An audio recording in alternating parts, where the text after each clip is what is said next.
Have you guys seen the buzz around Plasma? It's a brand new blockchain project that just launched and immediately grabbed the spotlight. We're talking billions in market cap right out the gate, crazy trading volume, and headlines everywhere. The token XPL is already making waves. But here's the thing, Plasma isn't just another copycat layer 1. The team is pushing something bold, which is zero-fee USDT transfers. Yeah, free stablecoin payments. No gas, no hidden charges, just instant transactions. And that's not all. They've also built a bridge that pulls Bitcoin into DeFi without wrapping or middlemen. If it works at scale, it could open up a whole new lane for Bitcoin liquidity. So today we're breaking it all down: what Plasma is, why people are calling it the stablecoin chain, how the tech actually works, and whether this hype is worth paying attention to. Stick around, because by the end, you'll know if Plasma XPL is just noise or if it's really building something different in crypto. So let's jump in to see what exactly Plasma is trying to do.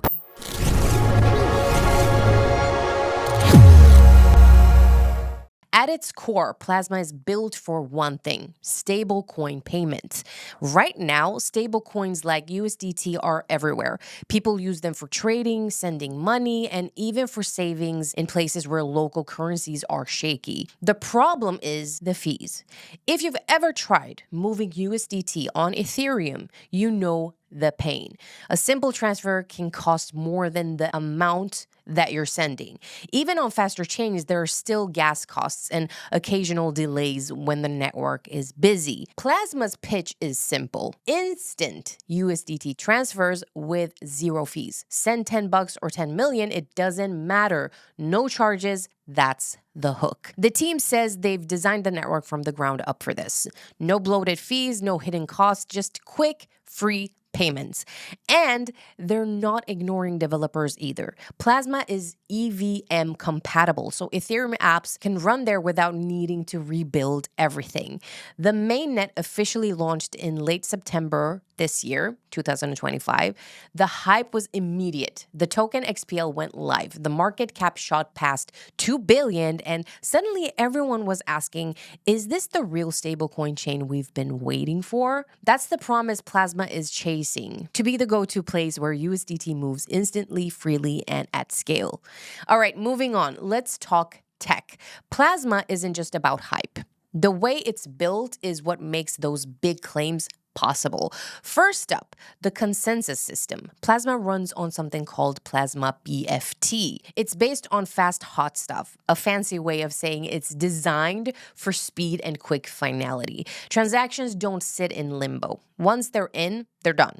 Finality in seconds. That's huge if you're moving stablecoins. Then there's compatibility. Plasma is fully EVM compatible. That means developers who already know Ethereum don't need to learn an entirely new system. They can bring their apps over, tweak a few things, and there you go. It runs on Plasma, just that easy. That's how you attract builders fast. Security-wise, Plasma does something interesting. It anchors its state's roots to Bitcoin. Basically, the network takes snapshots and links them back to the Bitcoin blockchain. That's why Plasma inherits some of Bitcoin security while still being its own chain.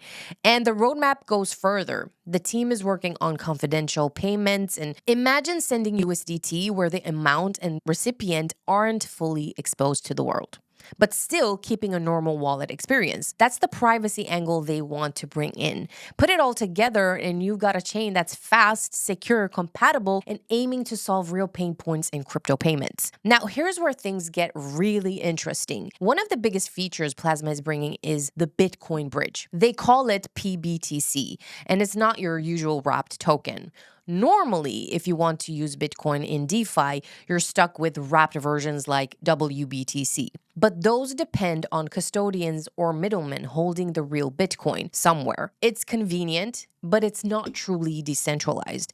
Plasma is trying to change that. Their bridge is designed to be non-custodial and trust minimized. In simple terms, no single company controls your coins. A network of verifiers handle deposits, and withdrawals run through multi-party computation, which means your Bitcoin can move back and forth without a central authority calling the shots. And why does this matter? Well, because if it works, it unlocks Bitcoin for DeFi in a big way. Traders could use real Bitcoin inside of Plasma's ecosystem. Liquidity pools could tap into one of the largest crypto assets without relying on wrapped tokens. And stablecoins like USDT could trade directly against Bitcoin in a fast, low-cost environment. That's the vision. Plasma wants to be more than just the free USDT chain. They want to be the place where Bitcoin and stablecoins actually meet in DeFi without the old trust issues. If they can pull it off, that's a pretty powerful combo. So let's talk about the token itself, XPL. Every blockchain needs a native token, and for Plasma, that's XPL. It's the fuel of the network. You use it to pay gas fees, even though USDT transfers are free. Smart contracts, dApps, and everything else still needs XPL to run. It's also what validators take to secure the chain. If you want to help run the network and earn rewards, you lock up XPL. In return, you get a share of the fees and incentives. At launch, the circulation supply was around 1.8 billion tokens. That's a big number, and it immediately gave XPL a market cap of more than $2 billion once it hit exchanges. Pretty wild for day one, right? But here's the thing. We don't yet have all the details about emissions, unlocks, and long-term supply schedules. The team has focused more on highlighting XPL's use cases rather than spelling out every part of the tokenomics model. That leaves some unanswered questions. In the first few days, the price was all over the place. Sharp spikes, deep retraces, and tons of volume. That's normal for a fresh launch, especially with this much attention. Bottom line, XPL is meant to be more than a speculative coin. It's the utility token for the chain, the staking mechanism for validators, and the incentive system that keeps Plasma running. Now, let's talk about the money behind Plasma. This project didn't come out of nowhere. In early 2025, Plasma raised about $20 million in a funding round led by Framework Ventures. That's one of the better-known names in crypto VC, and their involvement gave the project some instant credibility. Before that, there was a smaller round of around $4 million, and this one had some big names attached. Paolo Ardoino, the CTO of Tether and Bitfinex, put in money. Peter Thiel was also listed as an investor along with several well-known crypto traders. And that's where the controversy kicks in. A lot of headlines started calling Plasma Tether-backed. But here's the truth. Arduino's personal investment was reportedly just around $50,000. That's pocket change in this space. It doesn't mean Tether as a company is officially behind Plasma. The team itself has even had to clarify that point. Yes, there are big names in this mix. Yes, that helps put big eyes on the project. But no, it's not officially tied to Tether in the way some people have been claiming. That doesn't mean the backing is weak. Having Framework and Thiel involved is nothing to ignore, but it does show how narratives can get stretched, especially when a token is pumping and everyone wants a headline. So, when you hear Tether's new chain, take it with a grain of salt. Plasma has strong backers, but it's not a direct Tether product. So where does that leave us with Plasma? On one side, you've got a project that feels fresh. Zero-fee USDT transfers are a clear value proposition. EVM compatibility makes it developer-friendly. The Bitcoin bridge, if it really works at scale, could change how Bitcoin flows into DeFi.